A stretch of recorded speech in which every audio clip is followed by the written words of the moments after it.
অ্যাক্সিডেন্টের 6 মাস বাদে এবার জীবনের নতুন অধ্যায়ের দিকে এগোলো রাইহা। বন্ধুরা ভিডিওতে লাইক দিয়ে দেখতে থাকুন। থানা পুলিশ করেও যখন কোনো মতেই রাইয়ের খোঁজ বার করতে ব্যর্থ হয় পুলিশরা, ঠিক সেই সময় অঞ্জন এবং ওর স্ত্রী বলতে থাকে যে রাই, আমরা তো অনেকবার পুলিশের সহযোগিতা নেওয়ার চেষ্টা করলাম, কিন্তু কোনো মতে যখন পরিচয় আমরা খুঁজে বার করতে নাই পারছি, তাহলে তোমার বরঞ্চ আমরাই একটা সুন্দর দেখে নাম দিয়ে তুমি না হয় সেই পরিচয় নিজেকে পরিচিত করো। তখন রাই বলতে থাকে যে হ্যাঁ, তোমরাই তো আমাকে নতুন জীবন দান করেছো, তাহলে অবশ্যই তোমরাই তো আমার নামটা রাখবে, বলো তোমরা কি নাম রাখতে চাও আমার। তখন যখন অঞ্জনের স্ত্রী বলতে থাকে যে আমরা চাই যে তোমাকে অনামিকা নামে পরিচয় করতে সকলের কাছে, তুমি আমাদের বাড়ির মেয়ে হিসেবে সকলের কাছে পরিচয় দিবে। অন্যদিকে রাই বলতে থাকে যে ঠিক আছে, আজ থেকে আমার নাম না হয় অনামিকাই।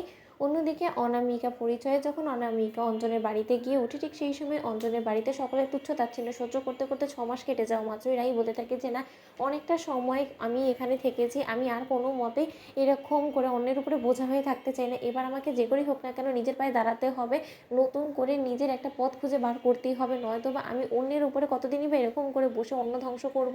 আর এটা তো দেখতেও ভালো দেখা যায় না যে আমি কোথাকার না কোথাকার একটা মেয়ে, তারা বৃথাই আমাকে রেখে এরকম করে নিজে বোঝা বাড়াচ্ছে। যে করেই হোক না কেন নিউজ পেপার থেকে শুরু করে কোথাও না কোথাও তো একটা জবের ভ্যাকেন্সি থাকবে, সেটাই যদি আমার মনের মতন হয় তাহলে সেখানেই চাকরিতে লেগে যাব, তারপর ঠিক কোনো না কোনোভাবে মাথা গোঁজার একটা ঠাইও ব্যবস্থা করে ফেলবো। অন্যদিকে অনির্বাণ যখন অফিসের উদ্দেশ্যে রওনা হয়, ঠিক সেই সময় অনির্বাণের মা বলতে থাকে যে অনির্বাণ এরকম করে একাকৃত জীবনটা কতদিনই বা কাটাবে বলো তো, যার চলে যাওয়ার সে তো চলে গিয়েছে, এখন সে তোমাকে নিঃস্ব করে চলে গিয়েছে, সেই মানুষটা তো কোনোদিনও ফিরবে না, তাহলে তোমাকে তো নিজের জীবনের কথা নতুন করে শুরু করার কথা ভাবতে হবে। এরকম করে একা থাকলে তো তুমি নিজের মধ্যে করেই নিজে নিজে শেষ হয়ে যাবে।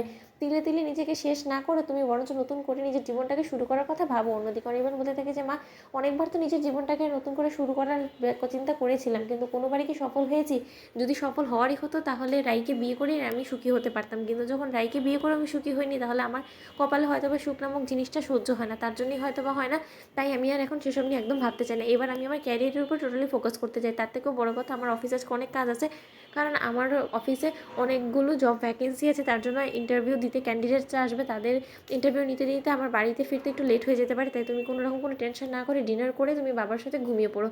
অন্যদিকে অনির্বাণ অফিসে যাওয়া মাত্রই যখন একের পর এক ক্যান্ডিডেটদের ইন্টারভিউ নিতে থাকে, ঠিক সেই সময় অনির্বাণ তীব্র মাথা ব্যথা যন্ত্রণায় অ্যাসিস্ট্যান্টের উপরে বকাঝকা করতে থাকে, বলতে থাকে যে হোয়াট রাবিশ, এদেরকে কি দেখে আপনার মনে হলো যে এরা এরকম একটা জব ভ্যাকেন্সির জন্য এরা যোগ্য?